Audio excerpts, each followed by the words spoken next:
You have to pick a path of discipline. I found that nothing in life is worthwhile unless you take risks.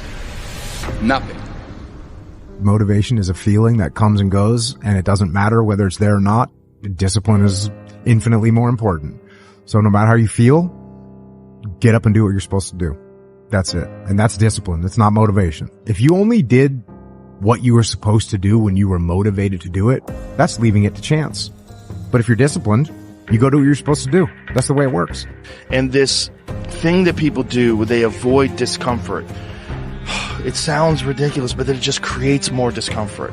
You don't realize that in embracing discomfort and forcing yourself to do something very uncomfortable that you can control, like an ice bath, like a sauna, like a run, like a workout, you are eliminating another form of discomfort. I torture myself physically. I'm always working out. I'm always exhausted. I'm always taking ice baths. I was in the sauna before I got here today. I'm always doing something. Always. I never have a day where there's not some kind of struggle. If I have a day where I just lay around, I'm like, this is weird. Like, it's one of the things that I have to do on vacation. When I get up in the morning, whenever I'm on vacation, the first thing I do is work out. I'm like, I gotta do this, otherwise I'm not gonna be able to enjoy this time off with my family. I gotta get up before everybody else, and I gotta work out hard.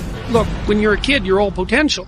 It's chaotic potential. It can manifest itself in any number of ways. And maybe you don't want to give that up. So you're like Peter Pan. You want to be a kid forever because you don't want to give up the potential. And you look out in the world and all you see are Captain Hooks, who've lost a hand, who are chased by death because that's the clock in the crocodile. It's already got a taste of him. He's terrified by death and he's a tyrant. Well, I don't want to grow up to be that. So I won't be disciplined at all. Well, that's no good because the way the potential transforms itself into actuality is through discipline. Our minds are like a fucking garage. And the garage, if you open a garage and it's all cluttered up, it's all fucked up, you can't put your car in there. You got fucking boats and you got fucking kids' toys and shit everywhere. But if you organize that fucking garage and you put everything in its rightful spot, you can put that car in there. You put two cars in there. You put bikes in there. And that's like with the mind. People talk about discipline and fucking determination and fucking, repetitions and all this shit. Consistency. Why people fall off the wagon so often is because their mind is full of shit. There's no room in that mind for discipline. There's no room for consistency.